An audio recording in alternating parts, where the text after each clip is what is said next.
সবাইকে স্বাগত। আজকের গল্প বিভূতিভূষণ বন্দ্যোপাধ্যায়ের দ্রব্যময়ীর কাশীবাস। মানুষের শিবলোক প্রাপ্তি ঘটে, এই হলো গানের অর্থ।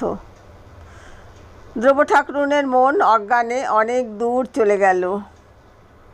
তার খয়ের খাগি গাছে কত কাঁঠাল হয়েছে এই আষাঢ় মাসে। বড্ড কাঁঠাল ধরে গাছটাতে, শেকড়ে পর্যন্ত কাঁঠাল। 3টে আম গাছে আমও নিশ্চয়ই খুব ধরেছিল।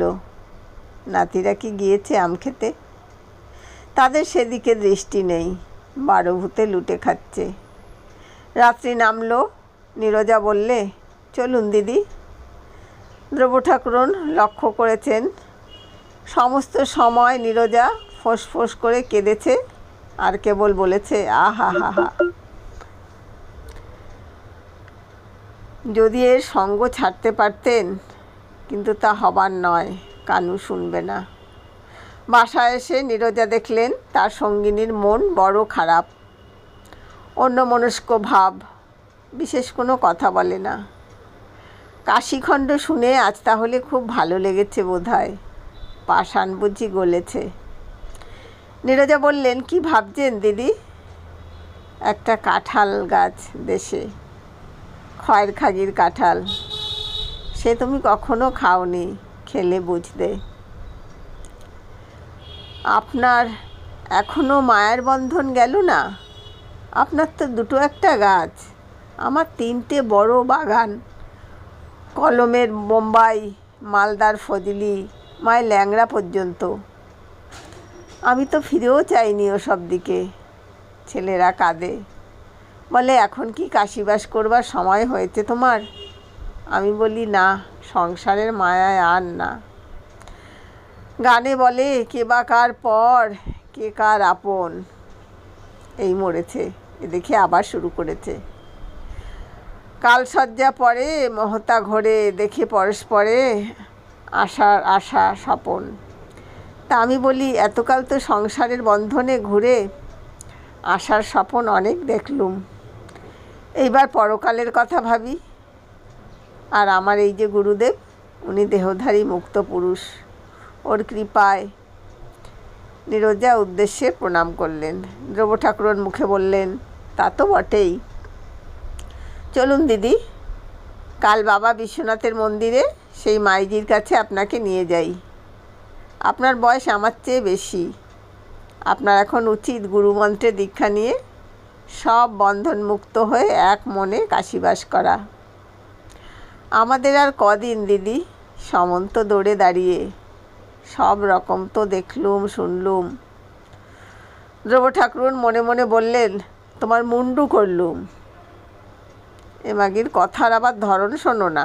ভাটপাড়ার ভট্টাচার্য এসেছেন, মুখে বললেন, মুংলি বলে একটা গাই গরু ছিল আমার, বড় ন্যাওটা, যেখানে যাব সেখানে যাবে। আমার হাতে না খেলে তার পেট ভরতো না।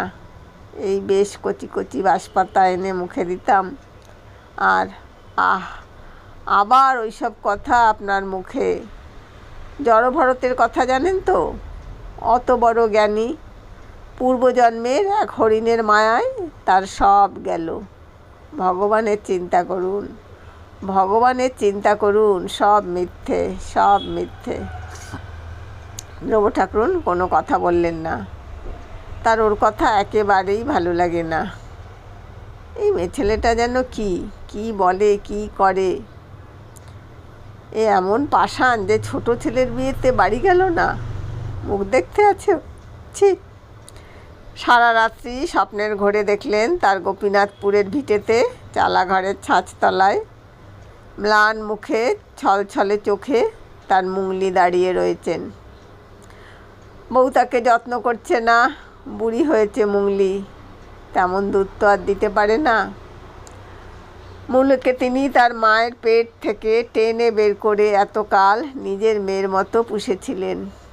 তিনি নেই, কে ওকে দেখে। কাঁঠাল হয়েছে বটে খয়ের খাগি গাছটাতে, এত কাঁঠাল 3-4 বছরের মধ্যে হয়নি। তিনি নাইতে যাচ্ছেন নদীতে। মুখুজ্জে গিন্নি বলছে, হ্যাঁ খুড়িমা, এবার তোমার গাছে কি কাঁঠাল ধরেছে, তা আমায় একটা দিও, তোমার নাতিদের খেতে দেবো। খড় উড়ে উড়ে পড়ছে বাড়ির চাল থেকে। কানু বা বিন্দু দেশে যায়নি, ঘরও সারায়নি। এবার বর্ষায় কি টিকবে চালে খুঁটি না দিলে? কনক বলছে, ও ঠাকুমা, একটা লেবু দেবা? আমার মার অরুচি হয়েছে, কিছু খেতে পারে না।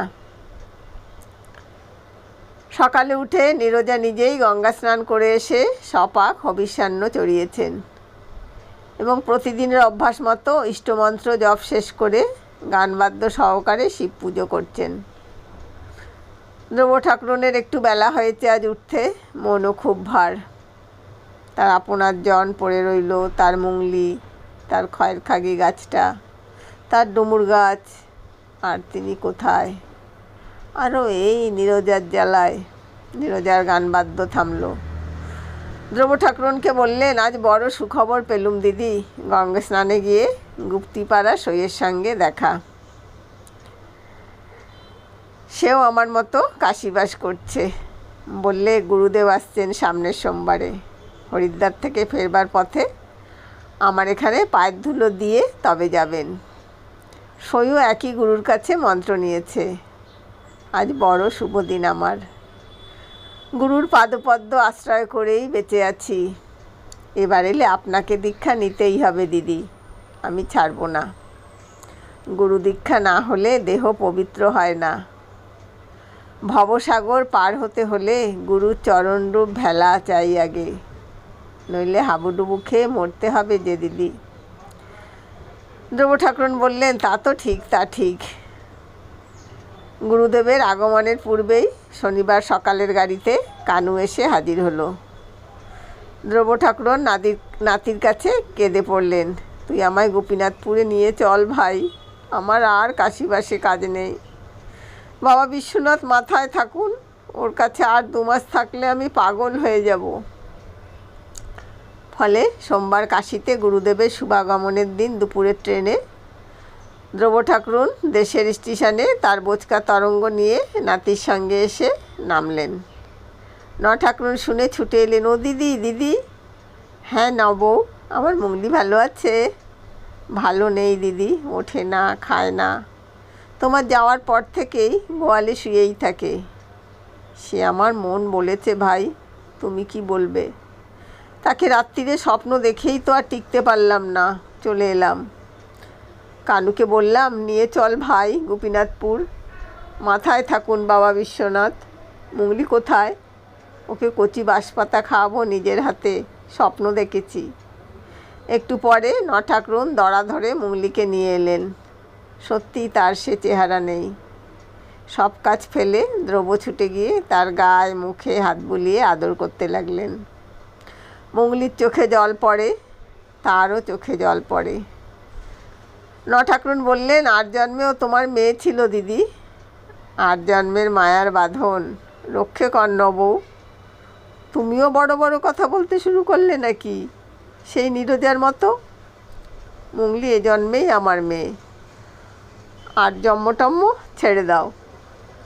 কার কথা বলছো? সে বলবো এখন সব। হাঁপ ছেড়ে বেঁচেছি দেশে এসে বাবা। কানু এসে বললে, না, ঠাকুমাকে নিয়ে আর পারা গেল না, এমন নাস্তিক। কাশীপ্রাপ্তি অদৃষ্টে থাকলে তো। তুই ভাই বল, বউ বলো, আমার এই ভিটেতেই যেন তোদের কোলে শুয়ে সকলের কাছ থেকে বিদায় নিয়ে যেতে পারি। কাশী প্রাপ্তিতে দরকার নেই, এই ভিটেই আমার গয়া কাশী। তিনি এই উঠোনের মৃত্তিকেতে শুয়েছিলেন, ওই তুলসীতলায়। আমাকেও তোরা ওখানে। আঁচলের খুঁট দিয়ে ধ্রুব ঠাকুরন চোখের জল মুছলেন। বেলা যায় যায়, আষাঢ়ান্ত সুদীর্ঘ দিনমানের শেষে সূর্য ঢলে পড়েছে পশ্চিম দিকের নিবিড় বাঁশবনের আড়ালে।